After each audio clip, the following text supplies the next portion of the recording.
to another video. It's that time of the week again, Premier League predictions time. A brand new game week is upon us. Match day 4 is here, and of course in this video is where I go through all the fixtures that are coming up this weekend and talk about them, and also give my predictions on which way I think the game will go. You already know the drill by now on that score, so before we get into all of it, I would like to remind you all to please like the video and subscribe if you're new. Both things are always probably greatly appreciated. But for now, let's get into the predictions.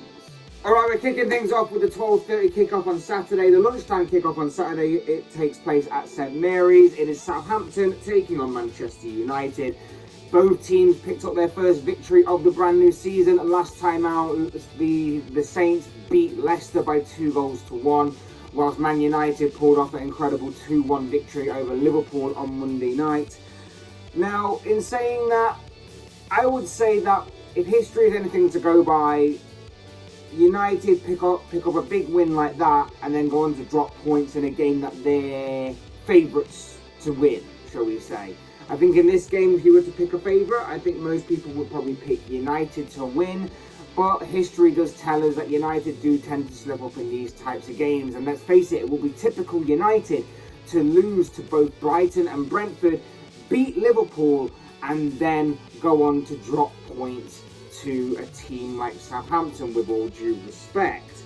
Southampton, though, are no easy team. Let's put it that way. They may draw and lose to teams that are in and around them, but they tend to do pretty well in the games that they're not expected to do anything in. Last season, again, was proof of that. So I actually do think that Southampton could surprise a few people and pick up something from this game. I don't think it'll be out of the question for them to do that.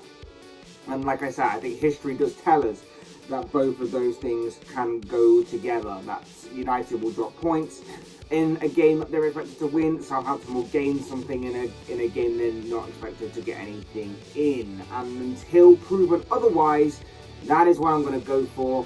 I'm going to call this one a draw and say that this one will end 2-2 come the final whistle. Next up, Brentford take on Everton with Brentford at home. Brentford, of course, lost 3-2 in that London derby to Fulham last weekend, whilst Everton drew 1-1 with Nottingham Forest. Everton still yet to record a victory this season. This game could be difficult. Brentford at home is always going to be a difficult place to visit, and I would expect the same thing here. I think Brentford play a nice, attractive style of football at times when they're going forward. They can be very quick on the counter-attack, and I think that Everton will have to watch out for that. Everton this season have struggled. I don't think having a proper recognised number 9 up front has helped them at all. I think that they've struggled in that area. I think they look okay sometimes going forward. It's just putting the ball in the back of the net that they've struggled with. And I think that when it comes to firepower, from comparing these two, I think Brentford will have a lot more of it than what Everton do. And I think that will be the difference maker in this game and will give Brentford the edge, in my opinion, to go on and win this game. So that's why I'm going to go for a 2-1 Brentford win. Next up, with the Amex Stadium, it is Brighton taking on Leeds. Brighton, of course, won last time out against West Ham, whilst Leeds picked up that incredible 3-0 victory over Chelsea last weekend. A fantastic result for Jesse Marsh's side. And this game could be very interesting. This game could be very interesting at all. We saw Leeds last week be very aggressive, be very physical, and their pressing was really impressive to me. In the game against Chelsea. Whilst Brighton, we know about them. We know that they like to get the ball down and play some nice and attractive football and everything. We know that Graham Potter's a very good manager. But this game could be very interesting between two sides that could give us a really good game of football, in all honesty, if they play how we know them, how we know they've played so far this season. And it could, obviously, with other teams playing each other and with other bigger names, shall we say, with all due respect, playing. This one could go pretty much under the radar, I believe, but it could be a very good game of football just to keep your eye on nonetheless. Could go any which way. I do fear for Leeds because I have known that when a team picks up a very big win against against a team that they're not really expected to do anything, but I don't think many people expected Leeds to beat Chelsea last week. That tends to leave them a little bit vulnerable for the following game, and maybe they don't do so well in that game. It has been known to happen in the past. So I could see Brighton get the slight edge in this game. I also think with them being at home, it could give them a slight advantage. But I am going to go for a draw. I could see Brighton nicking it, but I'm going to go for a draw. I'm going to go for a 1-1 draw come the final whistle. Next up, it is Chelsea taking on Leicester at Stamford Bridge. Chelsea, of course, as I previously mentioned, were the team that lost to Leeds last weekend in that horrific, for them, 3-0 defeat.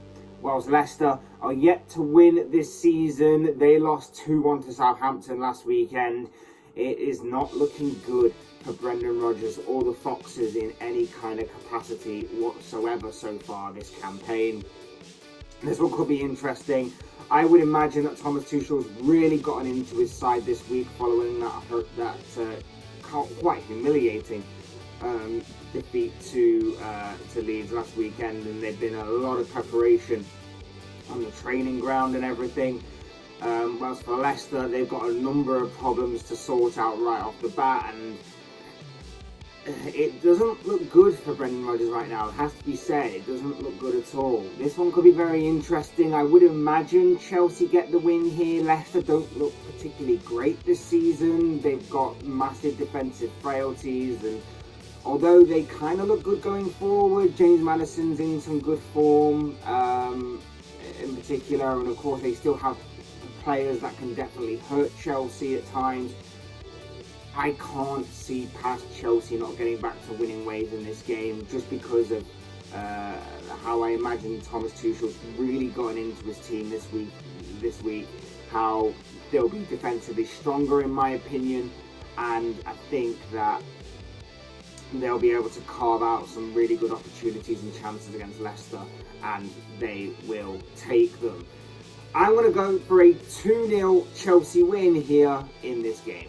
Next up, we're at Anfield for a rare 3 o'clock game. Liverpool are hosting Bournemouth. Of course, Liverpool have had a dreadful start to the season, only picking up 2 points from their opening 3 games, and their last performance was an embarrassing and an abysmal one at that against Manchester United, of course, in which United won 2-1 against Liverpool on Monday night.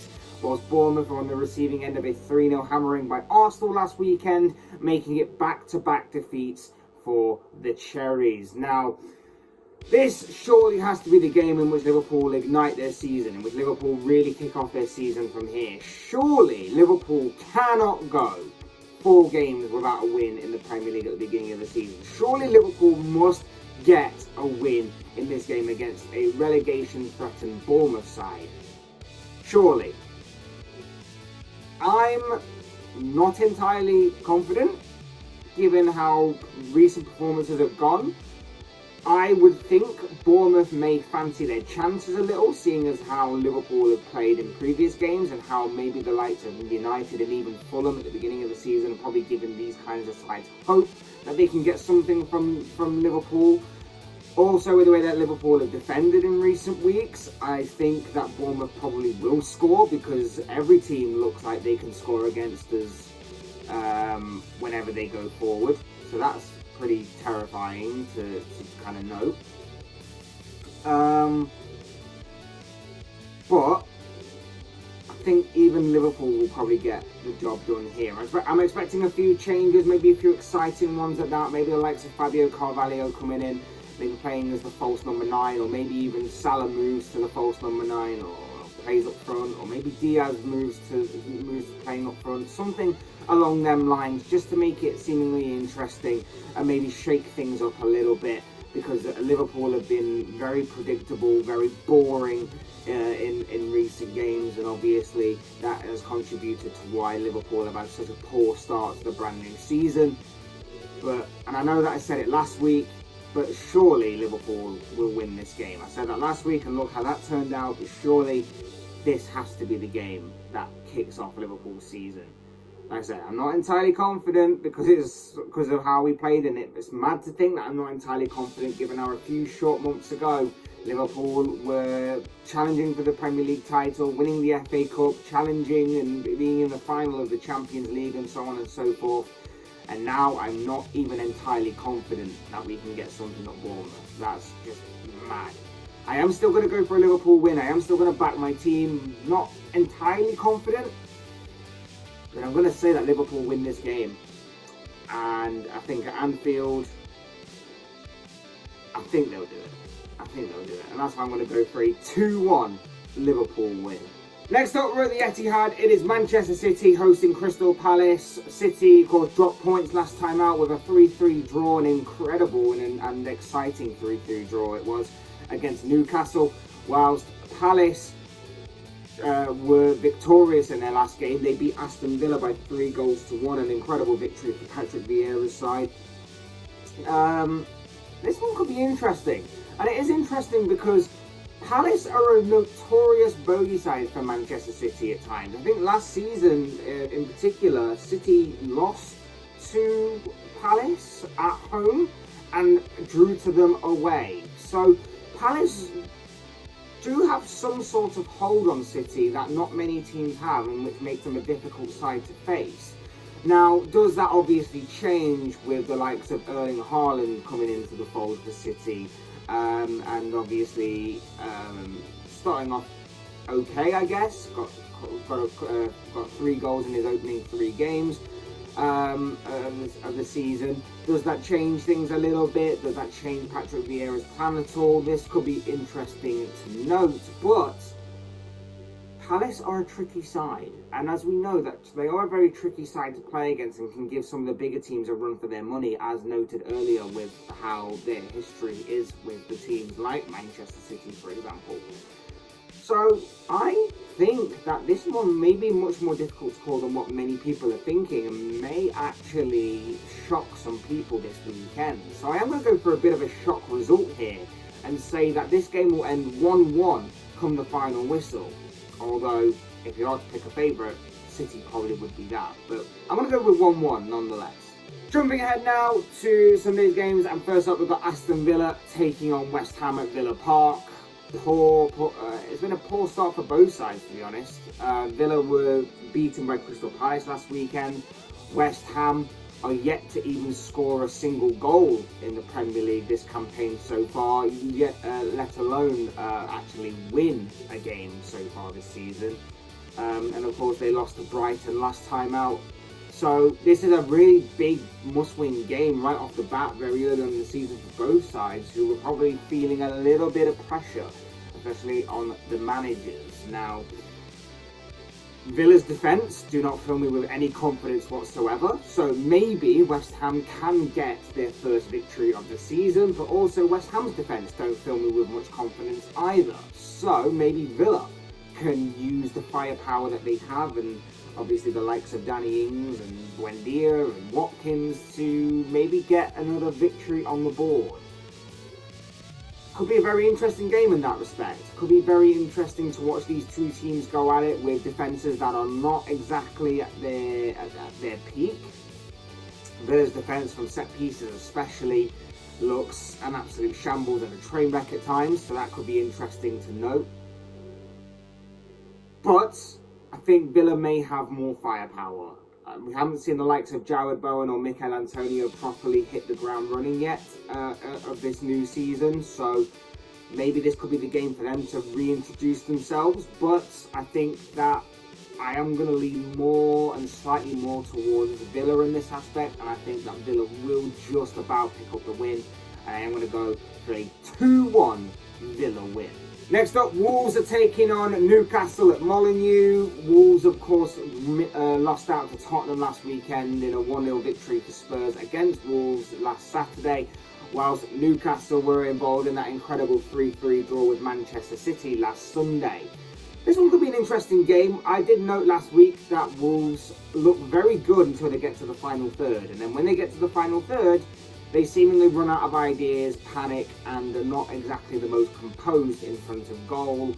They are definitely in need of a prolific and consistent enough goal-scoring striker, and unfortunately they just don't seem to have it right now. And the longer it goes on, the more you can kind of fear for Wolves going forward. Whilst for Newcastle, of course, they just seemingly ran out of legs towards the end of the game against City. They were 3-1 up at one point, of course. They just seemingly ran out of legs, but it does show you how far Eddie Howe and Newcastle have come in such a short space of time, that they can go to a team like Manchester City and properly give them a run for their money. And, well, it's not like they're short of cash themselves right now, is it? But you know what I mean. They can definitely challenge the likes of those teams. It's not out the question for Wolves to get something in this game if they defend resolutely. We have known Wolves to do that in recent times, but I just can't see anything past a victory for Newcastle here, and I think they will continue their pretty good start to the season, in all honesty. And I think that Newcastle will continue that, and I think, like I said before, that they'll go on to have a pretty underrated and maybe under the radar kind of season going forward. So I am going to go for a Newcastle win. I'm going to say that the Magpies come out of this as 2-0 winners. The penultimate game on this list sees Nottingham Forest host Tottenham at the City Ground. Forest drew 1-1 with Everton last time out, while Spurs got back to winning ways of a 1-0 victory over Wolves last weekend. Interesting game, this one, between a side that I think will fancy their chances against these types of teams because of the way that they play. I think Forest's counter-attacking play will kind of suit their game plan going against a Tottenham side that will look to try and get on the ball and look to try and to dominate themselves. So this one could be very interesting in terms of a kind of contrasting approach from both sides, shall we say. Whilst whilst Spurs probably are the favourites in this game, don't be surprised if Forest do give them a very good game and probably look to try and make a good game of it and obviously try and get something from this game. I do see Spurs winning, but that doesn't make it so that this won't be a good game to watch and that Forest won't put in a very decent performance, shall we say. Probably give Spurs a run for their money. Spurs, for me, have not been convincing this season, but they've managed to get the jobs done in those kinds of games. For example, they managed to get a point in a tricky away day to Chelsea, and of course got the win last weekend against Wolves in a game that they didn't play particularly well in. So I wouldn't be surprised if something similar happened here. I wouldn't be surprised if Spurs obviously get the win, but I would expect Forest to give them a good game nonetheless. And with Kane seemingly amongst the goals, obviously I would expect him to get on the score sheet yet again. Spurs to win, and I'm going to say that this will end 2-1 to the away side. And finally, we're going back to Saturday's evening kickoff that will see Arsenal host Fulham at the Emirates Stadium, a London derby in prospect here between these two sides. Arsenal, of course, looking to maintain their perfect start to the season. We're making it 4 wins out of 4 after, of course, beating Bournemouth by 3-0 last weekend. Whilst Fulham have had a pretty strong start themselves, and last weekend, of course, were involved in yet another London derby by beating Brentford by 3-2. This one could be a very intriguing game. It's another tricky game for Arsenal in its own right, in its own challenge for the Gunners. Could be interesting to see how both these sides do going forward. Arsenal, of course, trying to look to maintain their perfect start to the campaign. And I think they'll do it. I think with the way that they're playing, I think with the freedom that Gabriel Jesus is playing with right now, how influential he's being, I think that he can do it. I think Arsenal are going to have a tricky game. I don't think it's going to be completely easy for them. I think they'll have a tricky game because we have seen that Fulham like to impose themselves on their opposition. They like to be physical. They're sharp. They're quick. And they are a tricky side, as we have seen this season. Liverpool found that out first game of the season. Brentford found that out last weekend. Wolves found that out the weekend before. So I don't think it will be completely easy for the Gunners, but I think if you're obviously to want to challenge and continue your impressive start, this is the kind of game to win. And I think that Arsenal will do that. One of these sides will probably pick up their first loss of the season, and I think it will be Fulham in this aspect. I think Arsenal are just playing too good right now not to win, and I just see Gabriel Jesus once again being an influential figure, especially with Arsenal being at home as well. I think that might give them the slight edge in the role. So I am going to go with an Arsenal win. I am expecting an intriguing game. It's going to be interesting to see how Arsenal deal with the physicality of Fulham and how Fulham try and deal with the passing and movement of Arsenal. But I would expect Arsenal to win, and I am going to go with a 3-1 victory to Mikel Arteta's side. But of course, as I always say, these are just the thoughts, comments, opinions, predictions, feelings, whatever you want to call it, of this guy. I want to know what you guys think. What do you make of all of the Premier League fixtures that are coming up in the upcoming round of Premier League fixtures this weekend? What are your own thoughts, your comments, opinions, predictions? Most of all, of course, your predictions, because this is a Premier League prediction show after all. On all of these upcoming fixtures this weekend, I'd love to read your thoughts and predictions down below in the comments section, because I'm sure it'll all make for interesting reading. Fantasy football managers, who do you see having a good weekend this weekend? Who do you see putting in some good performances, some good points this weekend? Who are you putting into your team? Who are you taking out of your team? So on and so forth. That could also make for interesting reading down below as well. For me, I would probably say Gabriel Jesus on the Saturday against Fulham, and maybe Harry Kane on the Sunday against Nottingham Forest. So those two could be, in particular, ones to look out for. Otherwise, hit that like button on the way out if you enjoyed the video. Subscribe if you're new and want to see more content like this. But things are always on forever would be greatly appreciated. And as always, thank you all so much for watching and listening. I've been Fletch. This has been another Fletch Talks video, and I will speak with you all again soon in another video.